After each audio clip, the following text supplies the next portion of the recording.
ভাই এমন খেলা ভালো লাগে, দেখতে ভালো লাগে?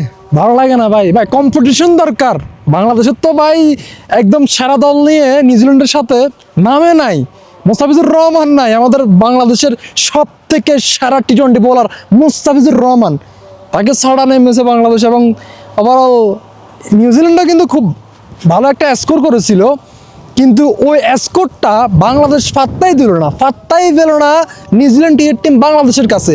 ভাই 2টা ওভার স্কয়ার রেখে দিয়েছে।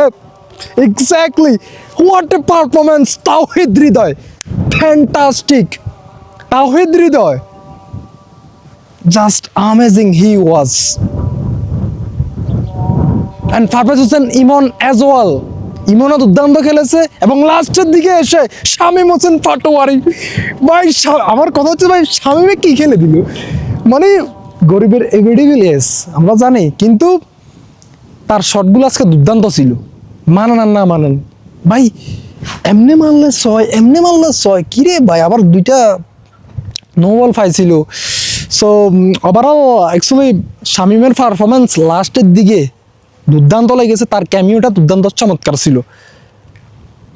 তবে একটা কথাই ভাই আমি বুঝতে পারতেছি না, যখন বাংলাদেশের 3টে উইকেট পড়ে গেল, বাংলাদেশ কিন্তু স্ট্রাগল করতেছিল, মনে হচ্ছিল যে বাংলাদেশ এই ম্যাচটা জিতা ইজি হবে না, আপনার হেরেও যেতে পারে, এমনটা মনে হচ্ছিল। বাট এরপর বাংলাদেশ কামব্যাক করেছে, এবং যার কথা না বললেই নয়, তাওহিদ হৃদয়, ফারফেজ হোসেন ইমন এবং শামীম হোসেন পাটোয়ারি, এই 3জন ব্যাটারের জন্য বাংলাদেশ এই রানটা শেষ করতে পেরেছে এবং বাংলাদেশ জিতেছে। বুঝতে পেরেছেন?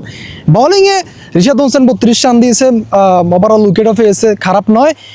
বাট যখন নিউজিল্যান্ড ব্যাটিং করতেছিল ভাই, আমার কাছে মনে হচ্ছিল যে নিউজিল্যান্ড এই ম্যাচটা জিতে যাবে, কিন্তু লাস্টের দিকে আপনার রিফন মন্ডল হয়তো বা আজকে উইকেট পায় নাই, রান বেশি দিয়ে দিচ্ছে, বাট তার লাস্টের ওভারটা দুর্দান্ত ছিল। ওকে, এটা হতে পারে। তো দেখেন, রিফন মন্ডলকে যদি আন্তর্জাতিক আইসিসির একটা ইভেন্টে, বড় একটা স্টেজে, লাইক ওয়ার্ল্ড কাপ, টি-20 ওয়ার্ল্ড কাপ, ওডিআই ওয়ার্ল্ড কাপে সে যদি এখন খেলতো, তাহলে তার পারফরমেন্সটা কি হতো?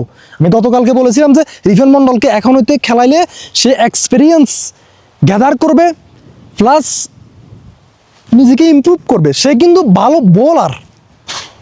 যখন বাংলাদেশের মুস্তাফিজুর রহমান ইনজুর্ড হয়ে যাবে, এটা হতে পারে, এটা ক্রিকেট, গোলগুটির খেলা, ইনজুর্ড হলে তখন রিফন মন্ডল সুযোগ পাবে। তো ওই সুযোগটা যদি একদম বিগ একটা স্টেজে হয়, তখন তো পারফরমেন্স এর থেকেও খারাপ হবে। তো রিফন মন্ডল দেখেন আজকে একটা নর্মাল ম্যাচও কিন্তু ভালো পারফরমেন্স করতে পারে না, বাট বল ভালো করছে মোটামুটি, বাট হয় নাই, একটু এক্সপেন্সিভ হয়ে গেছে। এটা হবে বা এটা cricket.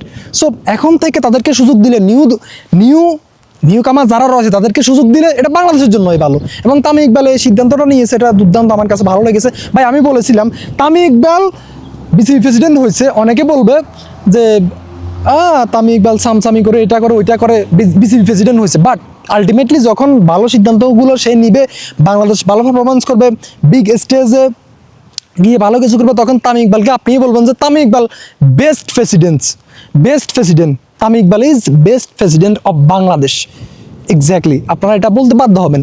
So ultimately result is matter, result ভালো হলে আমরা সবাই খুশি। বুঝতে পেরেছেন? তো ওভারঅল আজকে বাংলাদেশের পারফরমেন্স দুর্দান্ত লেগেছে। আপনাদের কাছে কেমন লেগেছে কমেন্ট বক্সে অবশ্যই জানান। ইনশাল্লাহ আপনাদের সাথে দেখা হবে পরবর্তী কোনো ভিডিওতে। আল্লাহ হাফেজ।